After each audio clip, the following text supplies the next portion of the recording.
ఈ రోజున ఇక్కడ ఉన్నటువంటి వారు చాలా జీవితాల్లో ఎన్నో భయంకరమైన పరిస్థితులు గుండా వెళ్తున్నారు. చక్కటి జీవితం సడన్గా పడిపోయారు. చక్కటి వ్యాపారం సడన్గా లాస్ అయిపోయారు.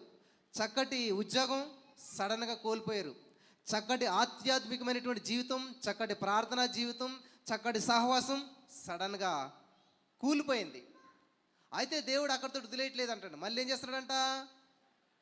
ఇక్కడ చదవండి. ఇప్పుడు పడిపోయినటువంటి ఈరోజు మీలో చాలామంది ఆత్మీయతలో పడిపోయారు, ప్రార్థనా జీవితంలో పడిపోయారు, దేవునికి కనెక్ట్ అయ్యే విషయంలో పడిపోయారు, దేవుని వాక్యం వినే విషయంలో పడిపోయారు, దేవుని సన్నిధికి వచ్చే విషయంలో పడిపోయారు.